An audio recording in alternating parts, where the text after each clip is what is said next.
First, you have some time to look at questions 1 to 6.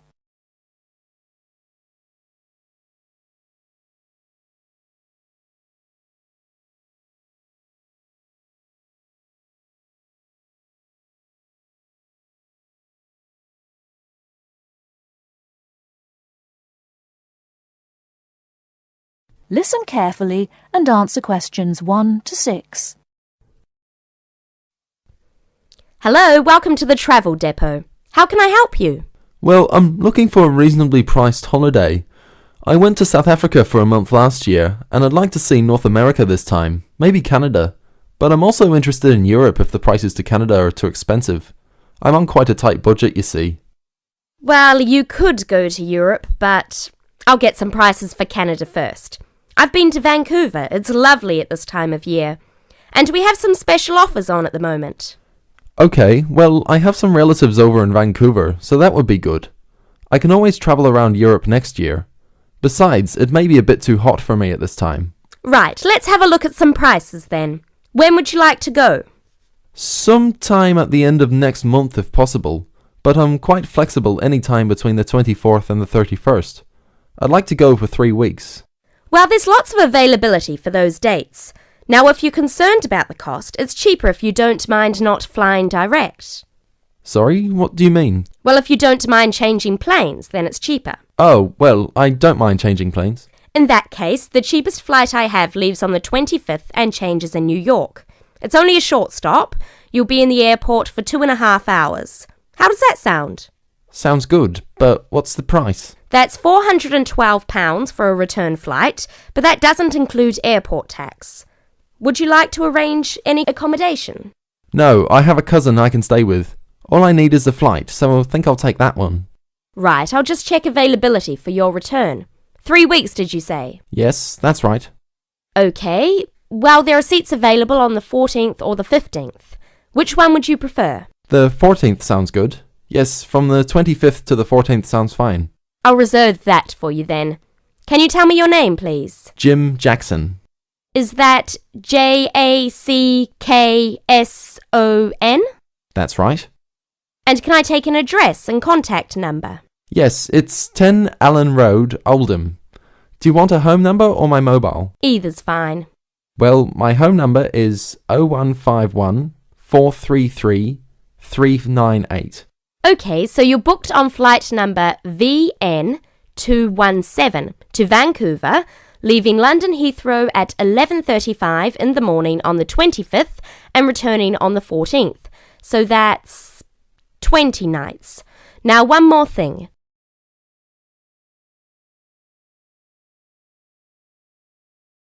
Before you hear the rest of the conversation, you have some time to look at questions 7 to 10.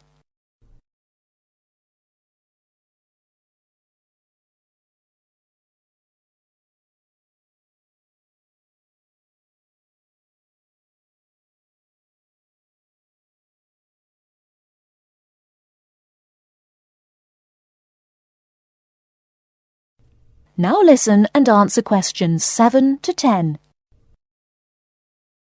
Now, one more thing. Do you have any travel insurance?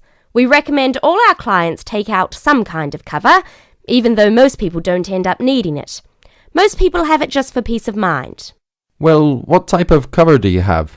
There are 2 choices, the Gold Star and the Silver Star. Our most comprehensive cover is the Gold Star, which will cost £21 for the period you are away. It's a good policy because it covers almost all eventualities, even extreme sports such as snowboarding and skydiving. What about the Silver Star? That's £18, but it doesn't cover you for any dangerous sports. Well, for £3, I think I'll take the first one. The gold cover, please. Right, and is there anything else I can help you with? Well, do you have any information about what to do in Vancouver? Yes, I'm sure there's something on the computer that can help. Yes. There's a Shakespeare play at the theatre, but at $54 it's quite expensive. That starts at 8 p.m. The City Museum is really popular too, if you like that kind of thing. They have a special exhibition of Japanese armour next month. Entrance is free and the museum is open from 9 to 4:30, Monday to Saturday. Would you be interested in either of those? Oh, well, maybe. Well, I'm sure you can arrange that when you get there anyway. So it's the flight and the Gold Star insurance. That's £433 in total. Can I pay by Visa? Yes, of course. If you start... That is the end of part 1. You now have half a minute to check your answers.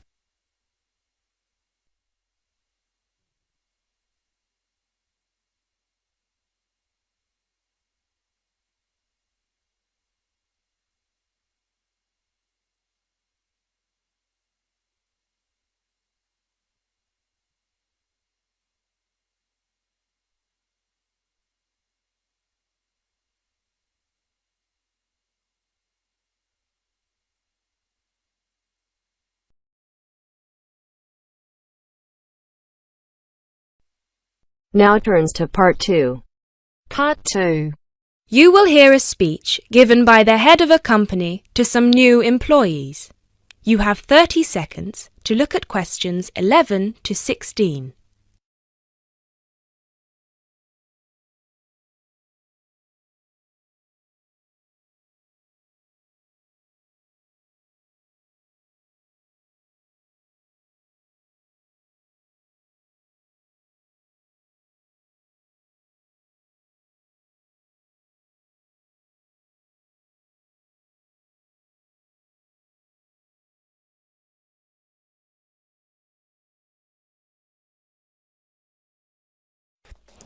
First of all, a warm welcome to Barker's Country Safaris. We're delighted to have you all on board for this season. I know you've all been told a bit about the company when you had your job interview, but I thought it would be worth telling you a bit more about ourselves. Barker's was set up 10 years ago by myself, John, and my then girlfriend and now wife, Nancy. We started it initially just as a hobby. We felt that there was a good opportunity to share our love of the countryside in this part of the world with the many visitors who come here. As you know, most people come for the beaches in the summer, but there is so much more to the region, and this is what we wanted to exploit. Nancy and I were born near here, and as teenagers we went climbing, kayaking, white water rafting, potholing, and just straightforward walking. This district is in our blood, and we love it. While we were still at university, we started taking small groups of visitors out into the national park in Nancy's brother's old Land Rover. We'd drive them around the back lanes and into the forest. We'd also organise rock climbing tours for friends of friends. Then, each year, without us having to advertise, people came back to us to ask for more excursions and trips. So, 5 years ago, we gave up our other jobs to focus full-time on Barker's Country Safaris. Now, 2 years after that, we set up the activity tour part of the business, and 1 year ago, we expanded into organising activities for school groups during term time. Obviously, this was a massive challenge with all the health and safety requirements, but it's proving a great success.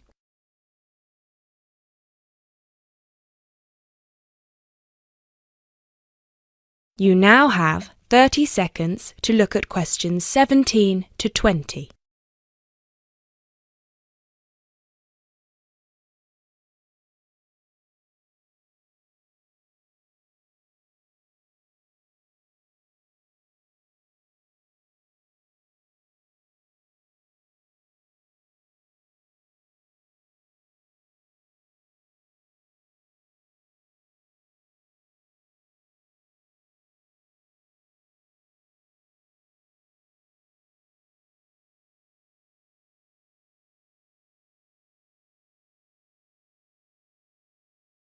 You now have 30 seconds to look at questions 17 to 20.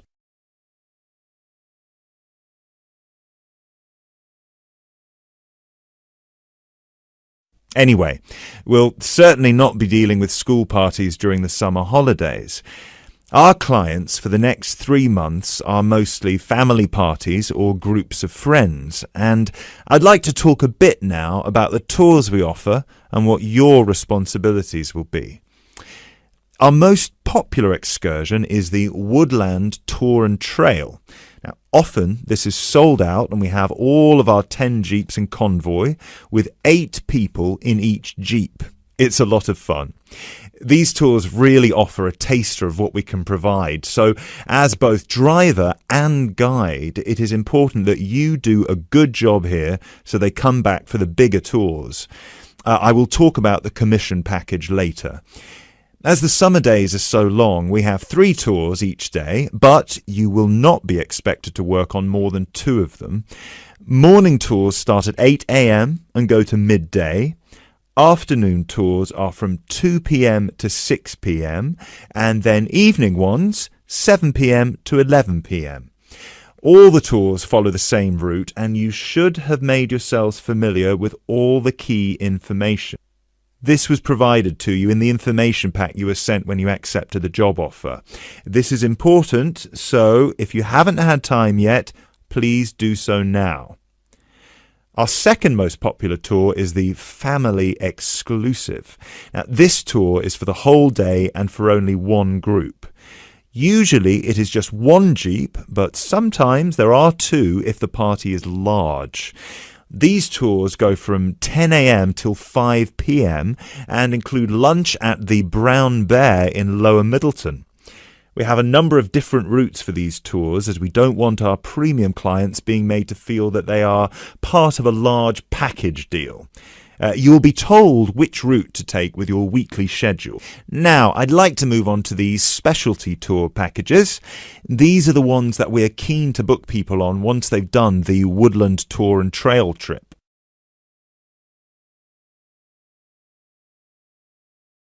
That is the end of part 2. You now have half a minute to check your answers.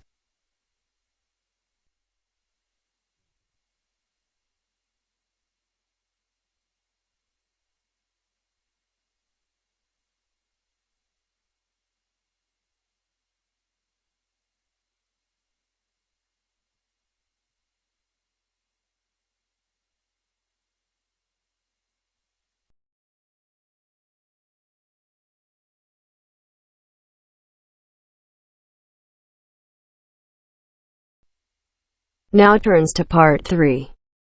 Part 3.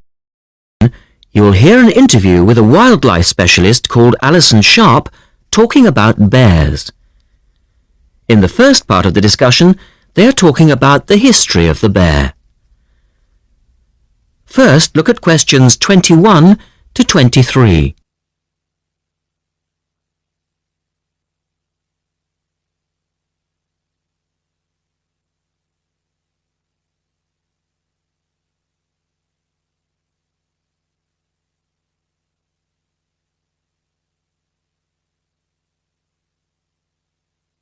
Now listen to the first part of the interview and answer questions 21 to 23.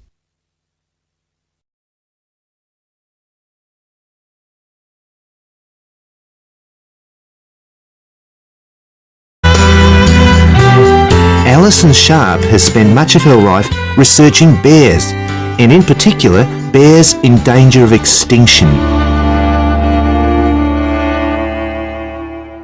She is the author of a recent book on bears, and we welcome her to the studio today. Thank you. Delighted to be here. First of all, can you give us a quick overview of the history of the bear family? Well, the bears we know today actually have as their ancestors bears which have been evolving for some 40 million years. We have fossils of the earliest true bear, and it's important to emphasize this because some creatures are called bears but are not. Such as koalas, for instance. Yes, exactly. Fossils of the true bear show a small dog-size animal with characteristics that show a blending of dog and bear traits. So the general belief is that dogs and bears were of the same family? Yes, that's the theory. And then we see the arrival of the early cave bear. We know from cave drawings that Neanderthal man used to worship this bear, and at the same time fear it. Understandable, perhaps. Yes, but they need not have worried because the cave bear only ate plants. In fact, the cave bears survived 2 ice ages, but then became extinct. In the second part of the interview, Alison talks more about the situation of bears today.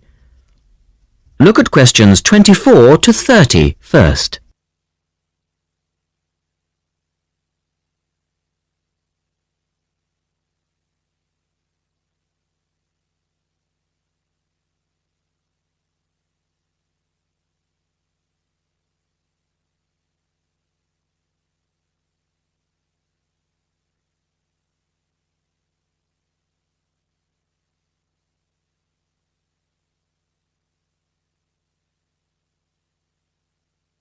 Listen carefully and answer questions 24 to 30. So, how many bears can we find today? And are any of them in danger of extinction? Well, I'll answer your first question first. There are 8 species of bear in all, among them the American black bear and the brown bear, from which evolved the newest species of bear, the polar bear. So, how old is the polar bear? Oh, he's a relative newcomer, just 20,000 years old. And could you tell us a little about them? Which is the largest bear, for instance? Well, the largest bear existing today is either the polar bear or the brown bear. Right. Don't we know? Well, it depends which criteria you use. The polar bear is the heaviest. The male weighs up to 1,500 pounds, but his narrow body actually makes him look smaller than the much more robust brown bear. So, the brown bear appears the biggest. Yes. And the smallest? Well, the sun bear is the smallest of the 8 species. They only weigh between 60 and 145 pounds. That makes him a comparative junior. Yes. And then next we have the so-called giant panda. But that's a small bear too, comparatively speaking. And are all bears meat-eaters? No, not at all. In fact, the giant panda is almost entirely herbivorous, living on a diet of 30 types of bamboo. Ah, yes, of course. Pandas are famous for that. And another interesting bear is the sloth bear, which eats insects, particularly termites. He can turn his mouth into a tube and suck the insects out of their nests. So, going back to my second question, are bears really in danger of extinction? Yes, indeed, they are. The sun bear in particular, as they've been hunted almost out of existence. And the habitat of the panda is also being reduced on a daily basis. Can anything be done to reduce the threat to these endangered species? I know, for instance, that it's very hard to breed bears in captivity. Yes.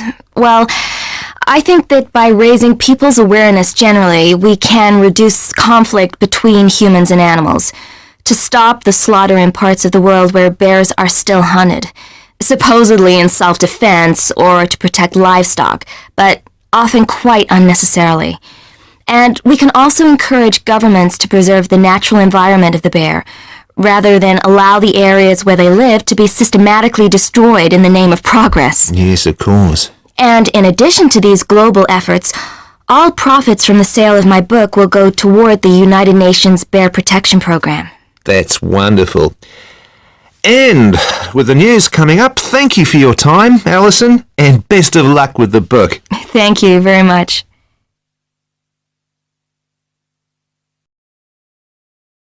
That is the end of part 3. You now have half a minute to check your answers.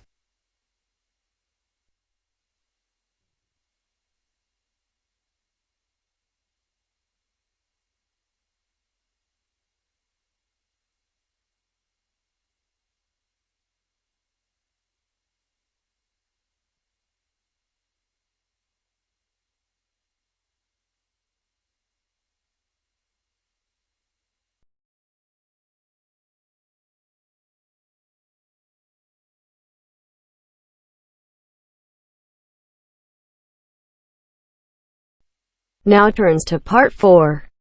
Part 4. Now turns to part 4. Part 4. Well, it's the beginning of the digital age, and technology is all set to completely revolutionise the way we watch TV, videos and DVDs and play computer games at home. First, you have some time to look at questions 31 to 40.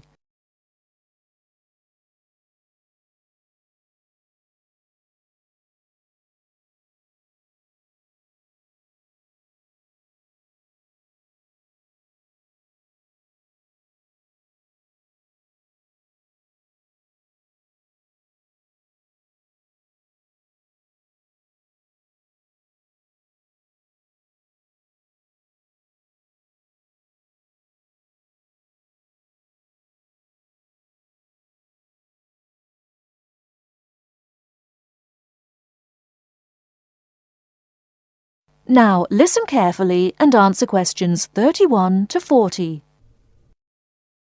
Well, it's the beginning of the digital age, and technology is all set to completely revolutionise the way we watch TV, videos and DVDs and play computer games at home. Here to tell us more about how we will be spending our leisure time at home in future is Anna Zabel. Hello. Yes, there will be huge changes in the way we use television, radio and new media in future. By this I mean we will be able to do what we want, where we want and when we want. The result is that our homes will increasingly become home theatres, and all our entertainment at home will be available at the touch of a button. Now, most home entertainment these days is delivered over wires, but this is changing thanks to high-speed broadband. Downloading will become easier, and studios will eventually release movies, songs and video games directly to the consumer. So, for example, instead of a film opening on the big screen and eventually appearing on television, video and the internet, it can appear in all formats at once. This means that we will have more choice and control over the media we use. So, how will we use this media in our homes in future? There will be big changes in how we watch video and television. Several research groups and companies are trying to add depth to TV and other video displays in the form of a third dimension. So television and video screens will have depth. What do you mean by depth exactly? Do you mean 3D, like a hologram? That's right. When we say that a hologram has 3 dimensions, it means that we can see not only up and down and left and right, but forwards and backwards too. When we talk about dimensions, we call forwards and backwards depth. So when we say that a hologram has 3 dimensions, it means we can see up and down and left and right, just like a picture or photo. But we can also look into the hologram because the image it contains has depth. So instead of watching films on a flat screen, we will be watching them in 3D? Absolutely. Well, as we live in a 3D world, we shouldn't really be watching television and films in 2D, and the technology to make this happen is already there. 3D screens are being developed which can be placed throughout the house, even in busy areas of our homes, like doorways and halls. Now, these screens appear to float in air. So in the future, 3D holographic images will be sent into our homes, and we will be able to experience the action as if it is taking place right in front of our eyes. So, the action won't just look real, it will be real. Incredible! How does this technology work? Well, to get true 3D, each of your eyes has to see a slightly different image. 3D screens interweave multiple images in vertical stripes using special coatings and filters built into the screen. This means that each eye sees a different set of stripes. These screens are called lenticular screens. Now, these screens are easy to produce, and some laptop PCs and cell phones already have them. However, lenticular screens do have one disadvantage. The strain on the eyes and brain of putting together a 3D image from two flat ones can result in headaches and dizziness. But a few companies have developed a hologram 3D display which does not cause these problems. Instead of building images, then leaving them to the brain to put together, holograms create a whole image that reaches the eye exactly the way light from a real object does. You can even walk part of the way round a holographic image to see side and back views, just as you would do if the object was right in front of you. Twin holograms will let a couple watch two different programs on the same screen, even if they sit next to each other on the living room sofa. So no more arguing about which program to watch. That's right. Patio screens are being developed too. Patio screens? What are they exactly? Well, a patio screen is a big inflatable screen, which means you can take it outside your home and watch a film in your garden. Some patio screens are even equipped with DVD players, and some new ones may even have a wireless connection. Amazing developments there. Well, join us after the break when we will be talking. That is the end of part 4. You now have half a minute to check your answers.